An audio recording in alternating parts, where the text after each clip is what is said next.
Luo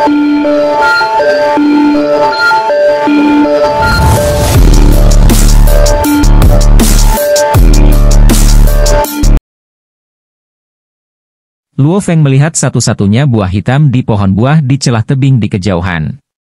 Setelah 5 orang kuat berjuang untuk buah 1000 impian ini, hanya dia yang tersisa berdiri di sini.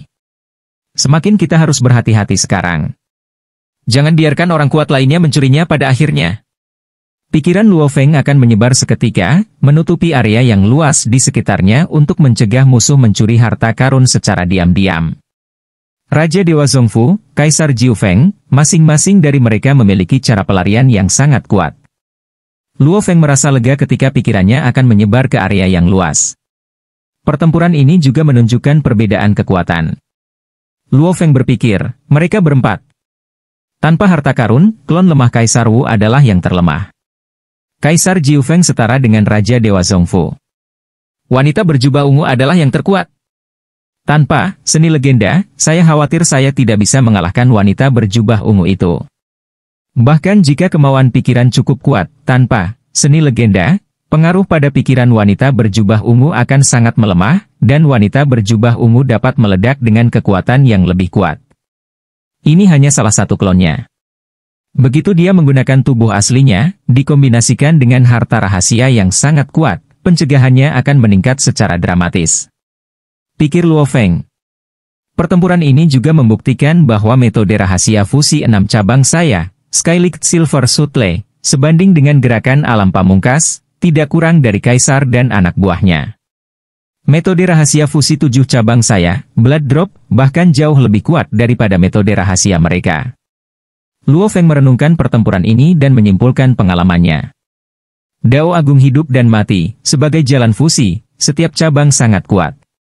Fusi 6 cabang adalah tingkat gerakan alam pamungkas dari jalan biasa. Fusi 7 cabang jelas lebih kuat daripada gerakan alam pamungkas. Dao Agung hidup dan mati, jika ke-9 cabang dapat digabungkan, kekuatan gerakan seperti itu akan jauh melebihi gerakan jalan lengkap biasa, pikir Luo Feng. Dao besar hidup dan mati memang jauh lebih kuat daripada satu jalan seperti kehidupan, kehancuran, dan ruang. Ketika Luo Feng mengetahui tentang warisan yang sempurna dan informasi warisan khusus di rumah harta karun luar angkasa tak terbatas, dia sudah tahu kengerian Fusion Avenue. Misalnya, perpaduan ruang dan waktu, membentuk Space-Time Avenue, juga sangat kuat. Meskipun Fusion Avenue sangat kuat dan lebih inklusif, kesulitan kultivasi juga jauh lebih tinggi. Luo Feng duduk bersila di sana, pikirannya dan akan menyebar ke segala arah, diam-diam menunggu. Dia menunggu sekitar 3 hari. Buah hitam di pohon buah tiba-tiba memiliki kilau ungu di permukaan, dan cahaya ungu yang menyilaukan dan terang, menerangi area yang luas di sekitarnya, dan aroma samar menyebar ke segala arah. Ini akan segera matang. Luo Feng, yang duduk bersila, segera berdiri dan melihat buah 1000 mimpi. Wah, di kolam tidak jauh dari tebing, air mengalir, tetapi kepala hitam muncul dari kolam, diikuti oleh monster besar yang terbang keluar dari kolam. Aku sudah menunggumu. Luo Feng sudah menjelajahi daerah sekitarnya. Hanya ada satu makhluk asli di alam mimpi di area yang luas di sekitarnya. Dilihat dari napasnya, itu masih dalam jangkauan responsnya. Jadi Luo Feng mengarahkan pandangannya pada buah 1000 mimpi. Di area dalam alam mimpi, secara alami ada harta langka yang jauh lebih banyak bernilai lebih dari 1 miliar pahala daripada buah 1000 mimpi, tetapi makhluk impian di sekitar harta langka itu terlalu menakutkan. Ini adalah satu-satunya yang dapat diharapkan Luo Feng untuk dipilih untuk saat ini. Pergi. Luo Feng berdiri di sana, dan tiba-tiba ada sungai yang mengalir menyebar, dan bima sakti yang luas langsung menutupi 10 miliar kilometer di sekitarnya, dan secara alami mengikat dan membungkus makhluk asli hitam itu. Mengaum, makhluk asli seperti kura-kura ini meraung, dan meraung udara dingin yang tak ada habisnya, yang langsung membekukan sejumlah besar air sungai perak di sekitarnya. Setelah makhluk besar ini menyingkirkan air sungai, ia langsung bergegas menuju buah 1000 mimpi. Tetapi setetes darah menginfeksi permukaan tubuhnya. Metode rahasia 7 cabang, setetes darah. Setetes darah ini langsung mengikis seluruh tubuhnya, dan makhluk asli hitam ini berubah menjadi hitam dan merah di sekujur tubuhnya. Ia melolong dengan marah, tetapi kekuatannya sangat rusak karena erosi, dan ia terikat oleh air sungai yang tak berujung lagi. Kali ini tidak bisa menyingkirkannya. Raungan dan udara dingin meletus. Tapi tetesan infeksi darah dan pengikatan ladang sungai telah menjeratnya. Saya harap tidak akan ada kemunduran. Luo Feng sedang melihat buah seribu mimpi, yang memancarkan aroma, dan cahaya ungu yang menyilaukan dapat dilihat di sebagian besar area di ruang ini. Tidak baik. Luo Feng sedikit mengernyit, dan melihat kerumunan makhluk bersisik merah terbang di kejauhan. Masing-masing makhluk bersisik merah ini tidak kuat, hanya pada tingkat Raja Dewa biasa, tetapi jumlahnya terlalu banyak, dan sulit untuk menghitungnya sekilas. Ini suku bersisik merah. Saya tahu bahwa harta karun seperti buah seribu impian tidak mudah dipetik. Luo Feng mengenali pihak lain dan merasa bahwa dia masih bisa bertarung. Setelah lebih dari 100 tahun di area dalam domain mimpi, dia masih sangat jelas tentang kekuatan suku makhluk bersisik merah ini. Suku bersisik merah, tampaknya tak terhitung jumlahnya, sebenarnya adalah kehidupan secara keseluruhan, berbagi kesadaran samar yang sama. Luo Feng segera membuat rencana respons berdasarkan kecerdasan masa lalu. Dia tidak bisa mengalahkan suku bersisik merah, tetapi dia bisa menundanya sampai buah seribu mimpi benar-benar matang. Berdengung. Suku bersisik merah yang perkasa terbang. Tiba-tiba, galaksi air yang perkasa menyelimuti sisik merah, mengikat mereka. Namun, kekuatan sisik merah yang tak terhitung jumlahnya secara alami bersatu, dengan mudah mematahkan pengekangan air sungai, dan bergerak maju ke buah seribu mimpi. Pergi. Luo Feng mengubah bentuk kehidupan dunia yang besar menjadi sungai air yang tak berujung, menghalangi sisik merah sambil mengikat dan menjerat makhluk besar seperti kura-kura itu. Dengan sedikit bimbingan Luo Feng, kedua belah pihak bertabrakan satu sama lain. Kebiasaan sisik merah adalah menyapu segala sesuatu kemanapun mereka lewat.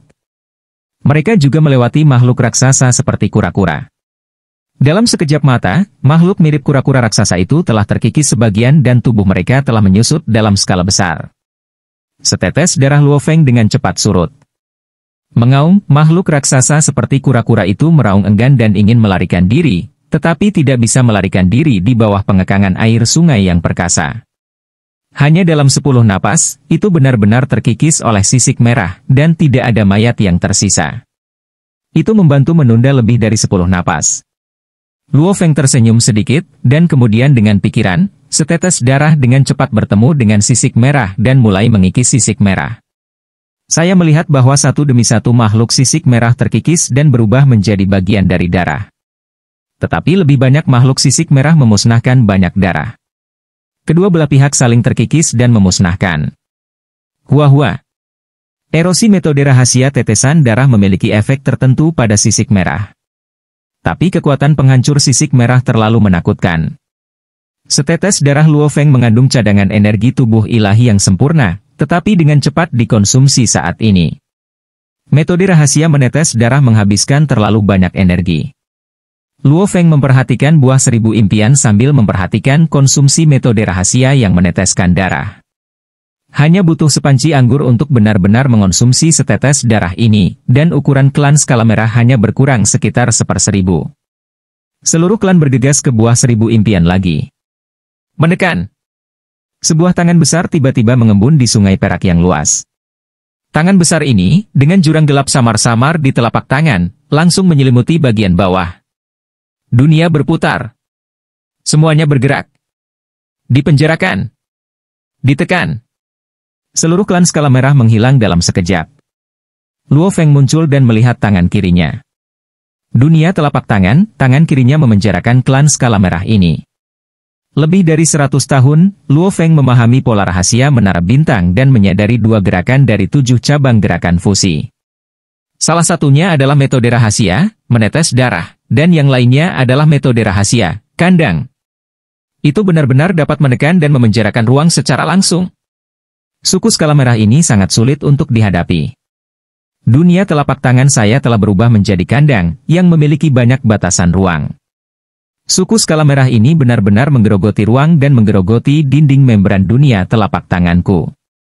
Luo Feng segera mengisi kembali energi terus-menerus untuk menjaga integritas sangkar telapak tangan.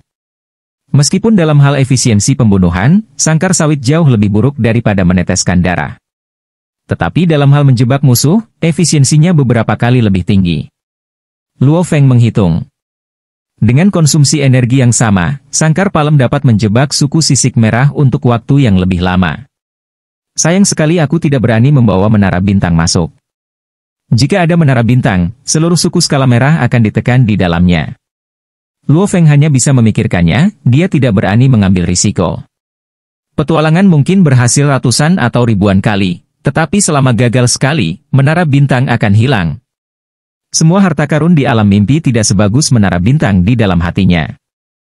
Luo Feng memandangi buah 1000 impian sambil menjaga integritas sangkar palem. Setiap saat, dia menghabiskan banyak energi. Tiba-tiba, cahaya buah 1000 impian benar-benar tertahan, menjadi biasa, dan aromanya benar-benar tertahan. Akhirnya, itu benar-benar matang. Luo Feng sangat gembira, dan aliran air dari sungai yang dahsyat segera menyapu buah 1000 impian dan memetiknya secara langsung. Kotak harta karun yang telah disiapkan sebelumnya langsung mengumpulkan buah ini. Harta karun ada di tangan, cepat! Sangkar telapak tangan Luo Feng langsung melepaskan kelompok sisik merah ini. Dia sendiri memancarkan cahaya hitam dan melarikan diri dari ruang mimpi ini. Hanya sisik merah yang dilepaskan yang berkeliaran dengan marah, tetapi tidak dapat menemukan musuh, jadi mereka hanya bisa mengikis dan menghancurkan daerah sekitarnya sesuka hati. Luo Feng datang ke area luar domain mimpi dan melihat ke area pintu masuk yang disegel oleh keluarga kerajaan dari 2 negara kuno di depan. Desir. Cahaya hitam menyala. Luo Feng langsung melewati jangkauan formasi terlarang dari 2 negara kuno dan mencapai pintu keluar. Dalam kilatan lain, dia kembali ke kota Huyang. Ini persis perpaduan 6 cabang dari metode rahasia lain yang disadari Luo Feng, metode melarikan diri cahaya hitam. Gerakan fusi 6 cabang Luo Feng, kecuali gaya kepunahan besar, sebelumnya, sangat mirip dengan Skylight Silver Sutle dan Blacklight Escape Method, yang dia sadari kemudian, yang semuanya memiliki kecepatan ekstrim yang sama. Kecepatannya sangat cepat sehingga sebanding dengan pikiran. Ketika pikiran itu tiba, gerakan tubuh tiba. Jadi Skylight Silver Sutle tidak dapat dihindari. Tidak ada yang bisa bersembunyi. Metode melarikan diri cahaya hitam, dengan satu pikiran, dapat secara paksa menembus seluruh rentang formasi dari lapisan luar domain mimpi hingga bagian luar pintu keluar. Jika berada di benua asal, satu pikiran dapat pergi dari satu ujung benua asal ke ujung lainnya. Ini adalah kekuatan metode melarikan diri di level tertinggi. Gerakan pamungkas semuanya luar biasa. Misalnya, metode melarikan diri langit tersembunyi dari Raja Dewa Wusin, formasi 2 negara kuno di domain mimpi bahkan tidak dapat mendeteksinya. Seorang pria kuat memaksa jalannya melalui formasi. Keluarga kerajaan dari 2 negara kuno berada dalam kekacauan, tetapi kekuatan pertahanan pintu masuk ke domain impian terbatas. Tim gedung samsara berani menyerang, dan Luo Feng memaksa keluar, jadi formasi mereka secara alami tidak bisa menghentikannya. Di luar pintu keluar dari domain mimpi, wanita berjubah ungu itu berdiri di kejauhan, menunggu dengan sabar. Swos! Pria berjubah hitam dengan topeng emas itu langsung mencapai pintu keluar dan menghilang lagi. Dia keluar. Wanita berjubah ungu itu melihat pemandangan ini. Metode melarikan dirinya juga telah mencapai level tertinggi, tetapi metode melarikan dirinya memiliki sedikit rasa dao kehancuran besar. Siapa dia? Wanita berjubah ungu itu cukup penasaran. Ya. Tanpa suara atau jejak, dia menghilang tanpa jejak. Negara Tianmu.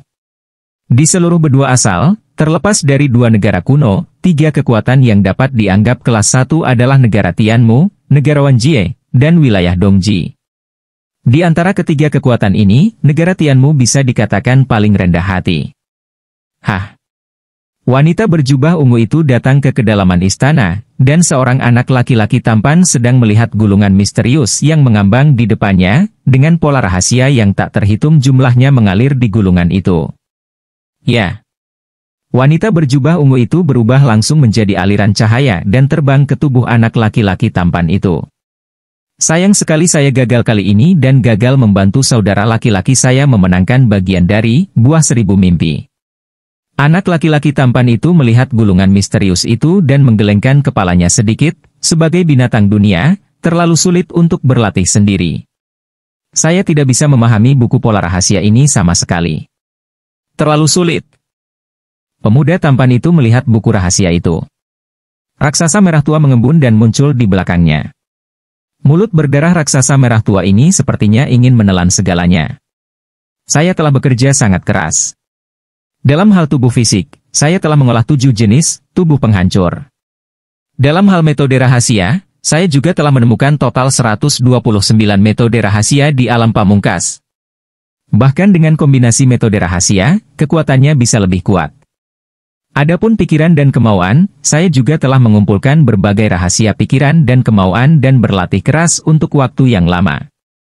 Pemuda tampan itu memiliki wajah ganas dan mata gila. Tetapi, tidak peduli bagaimana saya berlatih, saya akan selalu mencapai keadaan tertinggi. Tubuh fisik, teknik rahasia, dan kehendak spiritual semuanya berada pada tingkat tertinggi, dan tidak ada yang bisa menembus batas. Tidak ada lagi latihan, tidak ada lagi latihan. Anak laki-laki tampan itu dengan marah membuang buku pola rahasia di tangannya dan menghancurkannya ke sudut aula. Ini adalah warisan yang ditinggalkan oleh Yuan. Kerajaan Tianmu hanya menerima 2 warisan Yuan selama bertahun-tahun, dan 1 adalah pencerahan jangka panjang dari binatang dunia. Panggil. Pemuda tampan itu menghilang di aula seketika. Di gunung yang menjulang tinggi, seorang pemuda tampan duduk di sana sendirian, minum anggur dan makan daging. Ini adalah makanan lezat dan anggur yang dia kumpulkan di benua asalnya. Waktu berhenti di dalam harta karun yang disimpan, sehingga rasa makanan dapat dilestarikan dengan sempurna. Ayo. Seorang pria parubaya muncul di sampingnya. Kakak ada di sini. Pemuda tampan itu berkata dan terus minum. Klonku ada di alam mimpi dan gagal mengambil buah 1000 mimpi. Ayo, kamu telah menghabiskan bertahun-tahun mengumpulkan sumber daya untukku, dan kamu telah menukarnya untukku salinan, garis keturunan Hunyuan alam tertinggi. Saya tidak kekurangan sumber daya sekarang. Pria parubaya itu berkata, kamu harus lebih memikirkan dirimu sendiri. Pemuda tampan itu menggelengkan kepalanya dan berkata, aku tidak ingin memikirkan diriku sendiri. Dunia asal, benua asal, secara bertahap memasuki tahap akhirnya, dan diperkirakan akan mengantarkan kehancuran besar hanya dalam beberapa miliar tahun. Raja Dewa Kayu Ungu memandang pemuda tampan itu, sebagai binatang dunia, kamu lahir dari asal-usul kehancuran. Itu akan dihancurkan bersama dengan seluruh dunia sumber. Ini adalah nasib binatang dunia. Hanya dengan menembus batas dan menjadi eksistensi tingkat dewa yang transenden, kamu dapat melarikan diri dari belenggu asal-usul kehancuran. Di bawah operasi aturan tertinggi, jalan penghancuran asal melahirkan binatang dunia. Selama binatang dunia tumbuh normal, mereka dapat mencapai keadaan tertinggi dan memiliki banyak kemampuan seperti bentuk kehidupan yang sempurna, teknik cloning, dan pengembangbiakan legion. Tetapi binatang alam juga memiliki banyak kendala. Pikiran mereka terlahir dengan kendala, yang membuat mereka terlahir dengan keinginan untuk menghancurkan dunia. Hanya setelah diperbudak oleh jiwa, keinginan naluriah jiwa dapat ditekan. Hidup juga memiliki kendala. Semua binatang dunia tidak dapat bertahan dari kehancuran besar dan bertahan hidup ke era berikutnya dari dunia sumber. Mereka lahir dari jalan kehancuran dan pada akhirnya akan binasa. Kamu membantuku mendapatkan garis keturunan Hunyuan dari alam tertinggi, dan aku juga mengembangkan bentuk kehidupan alam tertinggi. Raja Dewa Kayu Ungu memandang pemuda tampan itu, ayo, kamu banyak membantuku. Saya bisa menggunakan Yuan Liu di masa depan. Saluran transmisi di bawah meninggalkan benua asal. Tapi bagaimana denganmu? Ketika benua asal dihancurkan, apakah kamu siap menghadapi kematian? Biarkan aku berlatih sendiri. Raja Dewa Kayu Ungu memandang pemuda tampan itu, kamu tahu, aku hanya memilikimu sebagai kerabat terdekatku. Pemuda tampan itu memandang Raja Dewa Kayu Ungu. Ketika dia dikandung dan lahir, sosok pertama yang dia lihat ketika dia membuka matanya adalah Raja Dewa Kayu Ungu. Raja Dewa Kayu Ungu telah membantunya, mengajarinya, dan membimbingnya untuk tumbuh. Mengatakan dia adalah kakak laki-laki tertua. Faktanya, dia sepertinya adalah ayahnya. Aku merasa sangat tidak nyaman. Pemuda tampan itu mengangkat kepalanya, wajahnya terdistorsi. Saudaraku, aku merasa sangat tidak nyaman. Saya terbiasa dengan semua jenis misteri yang secara alami muncul di benak saya, dan secara alami menjadi keadaan tertinggi. Saya akan berlatih sendiri, benar-benar ini sangat menyakitkan. Kamu telah menciptakan beberapa teknik rahasia baru. Selama Anda terus membuat kemajuan dan akumulasi, Anda pada akhirnya akan membuat terobosan. Raja Dewa Kayu Ungu berkata, "Tidak, ini adalah beberapa teknik aplikasi dari Avenue of Destruction." Pemuda tampan itu memandang Raja Dewa Kayu Ungu dan berkata dengan lemah, "Saya tidak punya cara untuk mempelajari pengetahuan baru dan mengintegrasikannya ke dalam jalan kehancuran. The Avenue of Destruction terlalu sempurna di hatiku. Saya tidak bisa mengubahnya bahkan sedikit." Pemuda tampan itu berkata, "Saya tidak bisa menembus batas. Saya tidak bisa menghancurkannya. Saudaraku, jangan paksa aku. Hidup seperti ini terlalu tidak nyaman. Saya lebih suka bahagia. Bumi telah hidup melalui miliaran zaman, tetapi saya tidak ingin menderita untuk berlatih." Raja Dewa Kayu Ungu terkejut dan menghela nafas pelan. "Lupakan saja, ayo minum hari ini." Raja Dewa Kayu Ungu duduk. "Ya, minum," kata pemuda tampan itu. "Di hari-hari mendatang, bagaimana kalau berlatih selama satu periode penuh dan bersenang-senang selama satu waktu?" Raja Dewa Kayu Ungu berkata, "Habiskan 50% waktumu untuk berlatih?" Pemuda tampan itu tampak sedikit kesakitan, melihat mata penuh harap dari Raja Dewa Kayu Ungu, dia mengangguk dan berkata, "Baiklah, oke, dengarkan kakak." Raja Dewa Kayu Ungu tersenyum sedikit. "Minumlah, minum, dan bersenang-senanglah di abad berikutnya." Pemuda tampan itu tertawa bahagia dan minum bersama Raja Dewa Kayu Ungu. "Haha, minum." Raja Dewa Kayu Ungu juga minum dengan bebas dan menatap pemuda tampan itu sambil tersenyum. "Ayo, jangan salahkan aku karena mendorongmu terlalu keras. Aku tahu bahwa kakak laki-laki tertua melakukannya untuk kebaikanku sendiri, membiarkanku menyingkirkan belenggu nasib binatang dunia," kata pemuda tampan itu. "Jika kamu benar-benar tidak bisa menyingkirkannya, maka aku akan menemanimu sampai hari terakhir hidupku." Raja Dewa Kayu Ungu melihat ke kejauhan sambil tersenyum, "Akan menyenangkan bagimu dan aku untuk menghadapi akhir dunia sumber bersama." Pemuda tampan itu terkejut dan memandang Raja Dewa Kayu Ungu, "Tidak, saudaraku, kamu harus meninggalkan benua asal sebelum akhir dunia asal. Jika kamu menunda sampai akhir, kamu akan mati. Kamu adalah satu-satunya kerabat dekat yang tersisa. Jika kamu pergi, mengapa aku harus terus berlatih dan bertarung?" Raja Dewa Kayu Ungu memandang pemuda tampan itu, tidak ada gunanya berlatih sendirian. "Tidak, tidak," pemuda tampan itu menggelengkan kepalanya. "Berhenti membicarakan itu, minumlah enak." Raja Dewa Kayu Ungu berkata. Pada saat ini, pemuda tampan itu merasa minuman itu tidak lagi enak. "Ya. Selama bertahun-tahun bersama kakak laki-laki tertua saya, kakak laki-laki tertua saya sangat menghargai kerabatnya. Setelah membalas dendam, keterikatan saya dengan seluruh dunia telah banyak memudar. Dia bahkan tidak mengambil langkah di luar negara Tianmu. Banyak hal di kerajaan Tianmu ditangani oleh klon binatang dunia yang berubah menjadi Raja Dewa Kayu Ungu. Kakak tidak memiliki banyak keterikatan dengan seluruh benua asalnya. Saya satu-satunya kerabat dekatnya. Jika aku mati, saudara laki-laki mungkin benar-benar." Pada saat ini, dia merasakan urgensi yang lebih kuat untuk berlatih. Tidak hanya untuk dirinya sendiri, tetapi juga untuk kakak laki-laki tertuanya, Raja Zimo. Raja Dewa Kayu Ungu menyaksikan adegan ini tanpa suara. Ia mengaku memang memiliki perasaan yang mendalam setelah bergaul dalam waktu yang lama. Tapi apa yang paling dia hargai jauh di lubuk hati? Masih keluarga dan anak-anak yang dia miliki ketika dia lemah. "Ayo, jangan salahkan aku karena mencoba segala cara untuk membawamu berlatih. Pertama, ini untuk kebaikanmu sendiri, sehingga kamu bisa menyingkirkan belenggu takdir. Kedua, itu juga untuk saya. Semakin kuat Anda, semakin menjanjikan jalan saya untuk berlatih." Raja Dewa Kayu Ungu pernah memiliki kesempatan untuk bertemu Yuan.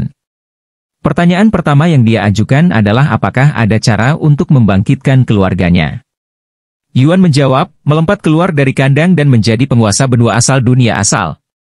Setiap jiwa yang hilang dapat diselamatkan dari sungai ruang dan waktu yang panjang. Sejak saat itu, Raja Dewa Kayu Ungu dipenuhi dengan keinginan tak ada habisnya dalam latihan. Dia sendiri berlatih keras.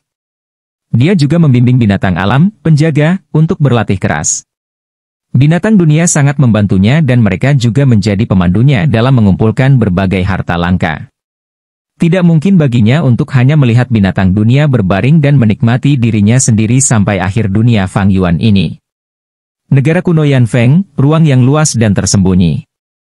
Pikiran Difu, Di Jiufeng, dan Diwu berkumpul di sini.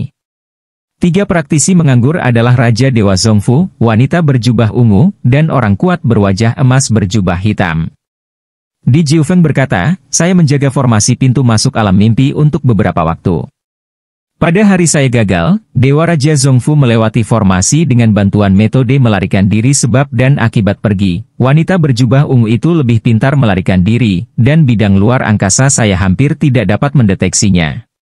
Tapi orang kuat berjubah hitam dan berwajah emas baru saja keluar dari 2 formasi kerajaan kuno barusan. Dia seharusnya mendapatkan buah 1000 mimpi. Melarikan diri begitu cepat sehingga tidak ada waktu untuk menghentikannya. Setelah Di Jiufeng gagal, dia diam-diam mengawasi formasi pintu masuk. Dengan pencapaiannya di bidang luar angkasa, dia bisa merasakan semua orang yang lewat. Jangan pernah mencoba menyembunyikan jejak sebab dan akibat darinya. Di Husban, Diwu bertanya dengan bingung, aku telah memberimu adegan perkelahian dengan mereka. Bisakah Anda mengkonfirmasi identitas mereka? Di Jiufeng juga memandang Dihu. Kemampuan Difu untuk menyimpulkan rahasia surgawi sangat menakutkan, dan dia juga memiliki harta rahasia formasi yang diberikan oleh leluhurnya. Ada sangat sedikit hal yang dapat disembunyikan oleh benua asal darinya. Tidak bisa memastikan. Difu mengerutkan kening dan menggelengkan kepalanya. Kamu tidak bisa yakin tentang wanita berjubah ungu dan orang kuat berwajah emas berjubah hitam? Diwu dan Di Jiufeng sama-sama bingung. Ada banyak kemungkinan bagi wanita berjubah ungu. Suami kaisar berkata, mungkin dia adalah Ratu Fengdu. Ratu Fengdu dibudidayakan oleh pendiri wilayah Ji Timur, dan sumber dayanya tidak kurang dari Raja Dewa Kerajaan kita. Dia tampak rendah hati, tetapi sebenarnya tak terduga. Wanita berjubah ungu itu juga bisa menjadi avatar dari penguasa 10.000 alam atau binatang alam. Ratu Fengdu, penguasa 10.000 alam, binatang alam. Diwu dan Di Jiufeng sama-sama berpikir. Di mana pria kuat berjubah hitam dan wajah emas? Di Jiufeng bertanya, angin kehancuran saya tidak bisa mengguncang tubuhnya sama sekali. Tubuhnya tidak kurang dari bentuk kehidupan pamungkas. Jiwanya berarti atau pikiran kemauan dapat membunuh pemimpin kerajaan Tian Kun dalam sekejap. Baik tubuh maupun jiwa sangat menakutkan. Hanya ada segelintir orang di benua asal yang bisa melakukan ini.